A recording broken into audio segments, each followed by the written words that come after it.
ሰላም ለፕሬዝዳንት ኢሳያስ አፈወርቂ ስልጣን ከጦርነት በላይ ከባድ ፈተና እንደሆነ ይታመናል። እናም ወታደራዊ ትዕይንት ላይ በርካታ ቁጥር ያላቸው ታንኮች፣ የጦር ሄሊኮፕተሮችና ተዋጊ አውሮፕላኖች እንዲሁም መሳሪያን እስከ አፍንጫቸው የታጠቁ ተሽከርካሪዎችን በማሳየት ከተጠመዱ እነሆ 32 ዓመታት ተቆጥረዋል። አሁን ብዙዎች የፕሬዝዳንቱ ፍጻሜ መቅረቡን ያምናሉ። ከብርጌድ ንሓመዱ እስከ ቀይ ባህር አፋርና የኩናማ ታጣቂ ኃይሎች የአዛውንቱን መሪ ዙፋን ለመገርሰስ እየሰሩ ናቸው። በየትኛው ሰዓት ምን ሊፈጠር እንደሚችል ለመናገር ባይቻልም የፕሬዝዳንቱ በስልጣን ላይ መዝለቅ ግን ቅርቃር ውስጥ እየገባ መስሏል። በመቶ ሺዎች የሚቆጠሩ ከኢትዮጵያ በመነሳት በኤርትራ መንግስት ላይ ድንገተኛ ጥቃት ያደርሳሉ ተብለው የሚጠበቁ ኤርትራውያን ተቃዋሚዎች እንዳሉ ይነገራል። ከኢትዮጵያ ጋርም ያለው ሁኔታ ወደ ጦርነት የሚያምራ ከሆነ በእርግጥ የኢሳያስ መጨረሻ ሊሆን እንደሚችል ነው የሚታመነው።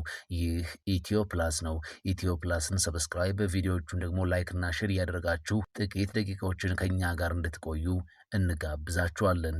ፕሬዝዳንት ኢሳያስ አፈወርቂ ላለፉት 31 ዓመታት ኤርትራውያን ወጣቶችን ወደማያልቀው ሞትና እልቂት ወደሚታጩበት ሳዋ ወታደራዊ ካምፕ የሚማገዱበትን የብሔራዊ አገልግሎቱን ለአገር እድገትና ብልጽግና ያደረገው አስተዋጽኦ ከፍተኛ ነው ብለው በመናገር ብዙዎችን አስደምመዋል። የኤርትራ ወጣቶች ማብቂያ በሌለው የወታደራዊ አገልግሎት ምክንያት ሀገራቸውን ጥለው በመሰደድ ላይ እንደሆኑ ዓለም እየታዘበ ነው። የኤርትራ ብሔራዊ አዋጅ አገልግሎት ከጤና እክል የቀድሞ ታጋዮች ያገቡና ከወለዱ ሴቶች ውጪ ሁሉም ከ18 ዓመት በላይ የሆነ ኤርትራዊ ለ18 ወራት ብሔራዊ አገልግሎት መስጠት ይጠበቅበታል። ነገር ግን አዋጁ እንደሚያዘው ሳይሆን ብዙ ኤርትራውያን ለ10 ዓመታትም በውትድርና አገልግሎት ተሰማርተው ቆይተዋል። ለዚህም እንደ ምክንያትነት የተሰጠው ኤርትራ ከኢትዮጵያ ጋር ጦርነት ላይ በመሆኗ ነው የሚል ነው።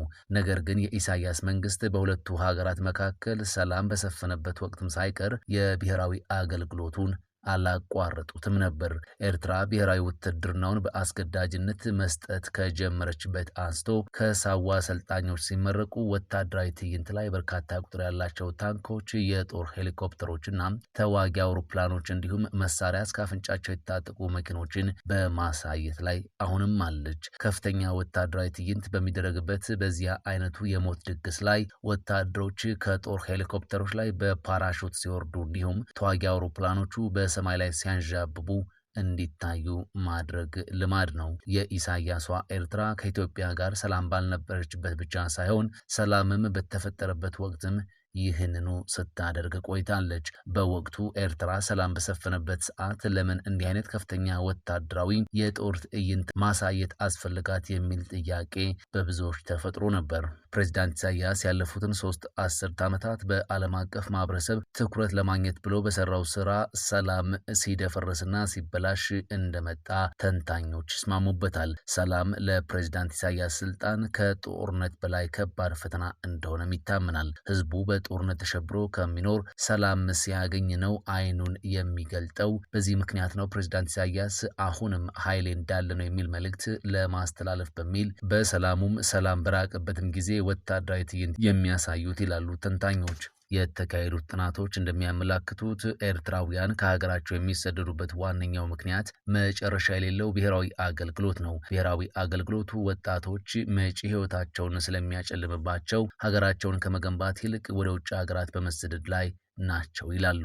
ብርጌድ ንሓመዱ ካለፉት 3 ዓመታት ወዲህ በተለይም በምዕራባውያንና መካከለኛው ምስራቅ ሀገራት እየተስፋፋና ትኩረት እየሳበ የመጣ የኤርትራውያን የተቃውሞ እንቅስቃሴ ነው። ደጋፊዎቹ በሚያደርጉት ሰማያዊ ቲሸርት የሚለየው ይህ እንቅስቃሴ ሰማያዊ አብዮት በሚል መጠሪያው ይታወቃል። የብርጌድ ንሓመዱ ደጋፊዎች የተቃውሞ እንቅስቃሴያቸውን የጀመሩት የኤርትራ መንግስት በተለያዩ ሀገራት የሚያዘጋጃቸውን ክብረ በዓሎች እንዲሁም ዝግጅቶች በማወክ ነው። አሜሪካ፣ ዩናይትድ ኪንግደም፣ እስራኤል፣ ካናዳ፣ ጀርመን፣ ስዊድን እና ስዊዘርላንድ የኤርትራ መንግስትን በሚደግፉ ፌስቲቫሎች ላይ ረብሻ ያጋጠመባቸው ሀገራቶች ናቸው። የብርጌድ ንሓመዱ የትጥቅ ትግል በኢትዮጵያ ምን እንደሚመስል ቀጥለን እንመልከት። ቢቢሲ ያነጋገራቸው ሁለት የብርጌድ ንሓመዱ እንቅስቃሴ አስተባባሪዎች ሊያደርጉ ላሰቡት የትጥቅ ትግል መሰረት የሚሆነው አካባቢ የትኛው እንደሚሆን በግልጽ ከመናገር ተቆጥበዋል። ከአስተባባሪዎቹ አንዱ የሆኑት አቶ በየነ ከኢትዮጵያ የሚነሳ የትጥቅ ትግል እንቅስቃሴ የማድረግ እቅድ ይኖር እንደሆነ ለቀረበላቸው ጥያቄ በኢትዮጵያ ምደባ ዘመቻ ወይም ካምፔን አደረጃጀት ወታደራዊና ዲፕሎማሲያዊ ማዕከላት ሊቋቋሙ እንደሚችል ምላሽ ሰጥቷል። ብርጌድ ንሓመዱ የትጥቅ ትግል ለመጀመር አባሎችን በመመዝገብና መደራጀት ላይ እንደሆነ የሚናገሩት አመራሩ ፈቃድ ሲመጣ ወዲያው ወደ ተባለው ቦታ እንድንሄድ ማለትም ወታደራዊ ማዕከሉን የሚያዙ መሪዎችን እያዘጋጀን እንገኛለን ብለዋል። ይህ ፈቃድ የሚመጣው ከየትኛው አካል እንደሆነ ግን እንዳላብራሩ ከቢቢሲ ዘገባ ላይ ተመልክተናል። የብርጌድ ንሓመዱን እንቅስቃሴ አመራሮች ከኢትዮጵያ መንግስት ባለስልጣናት ጋር ንግግር ማድረጋቸውንም ገልጸዋል። ለኢትዮጵያ መንግስት ያቀረብነው ጥያቄ በኤርትራ ስር ነቀል ለውጥ እንደምናካሄድ ነው። ስለዚህ ወታደራዊ እንቅስቃሴ የሚባለው ለብቻው የሚታይ አይደለም ሲሉ በምን አይነት መልኩ የእንቅስቃሴው ዓላማ ለኢትዮጵያ መንግስት እንዳስረዱ ጠቅሷል። አስተባባሪው ከኢትዮጵያ ወታደራዊ አመራሮች ጋር ንግግር ተደርጎ እንደሆነ ለቀረበላቸው ጥያቄ ይህንን ጉዳይ ለመከታተል የተሰየሙ የወታደራዊ ክንፍ አመራሮች መኖራቸውን ገልጸው 100% አለ ወይም የለም ብዬ ልናገር አልችልም ብለዋል። ብርጌድ ንሓመዱ በኢትዮጵያ እያደረገ ያለው እንቅስቃሴ በሌሎች ሀገራት ካለው የተለየ መሆኑን የሚያነሱት አቶ በየነ ለዚህም 3 ምክንያቶችን ጠቅሰዋል።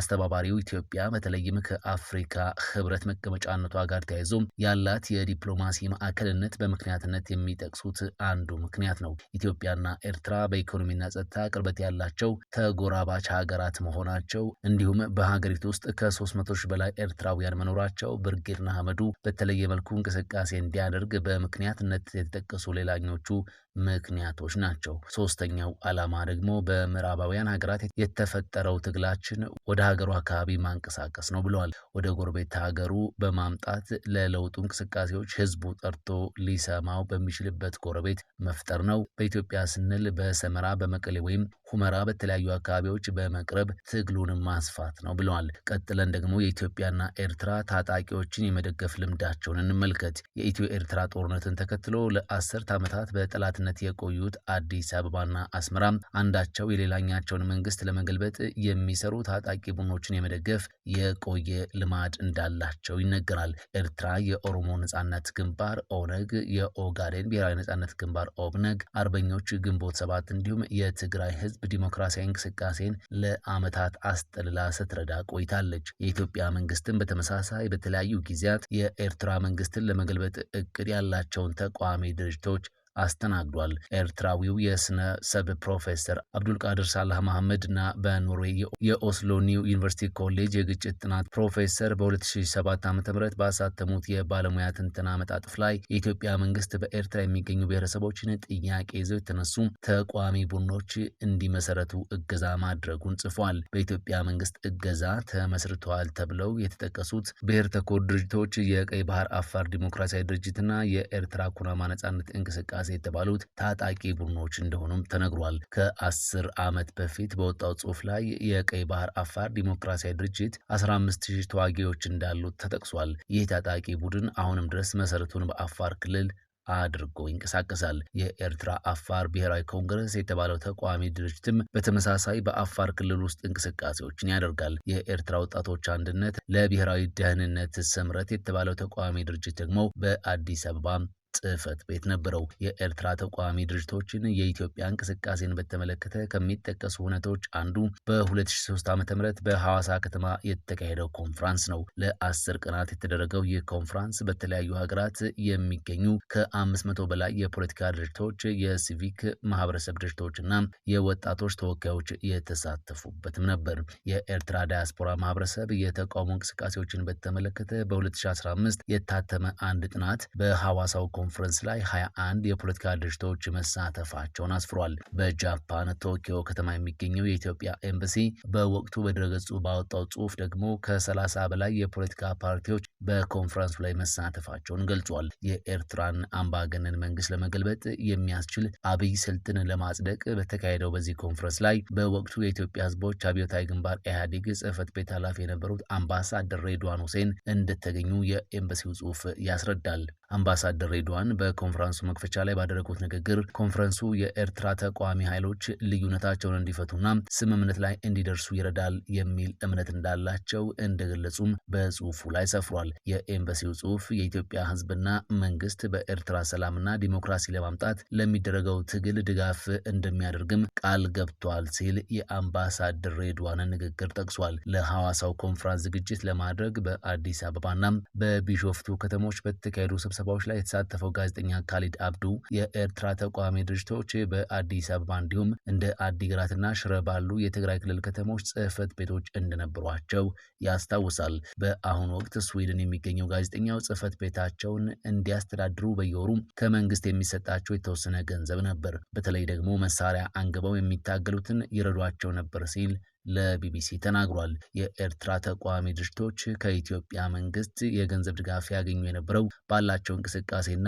የሰው ብዛት ተሰልቶ እንደነበር የሚያስረዳው ጋዜጠኛ ካሊድ በዚህ ምክንያት የአፋርና የኩናማ ብሔረሰብ ታጣቂዎች ከሌሎቹ ድርጅቶች የበለጠ ድጋፍ ያገኙ እንደነበር ይገልጻል። አፋሮችና ኩናማዎች በብዛት ሰራዊት ስለነበራቸው እነርሱ የበለጠ ይረዱ ነበር። ይህ ደግሞ በብሔራቸው ምክንያት እንደሆነ ተደርጎ ኢህአዴግ የብሔር አቀንቃኝ ስለሆነ እነሱን የበለጠ እየደገፋቸው ነው የሚል ክስ ከሌላው አካል ይቀርብ ነበር የሚል ክስ በወቅቱ ይነሳ እንደነበርም ጋዜጠኛው ለቢቢሲ በአንድ ወቅት መናገሩ የቢቢሲ ዘገባ ያስረዳል።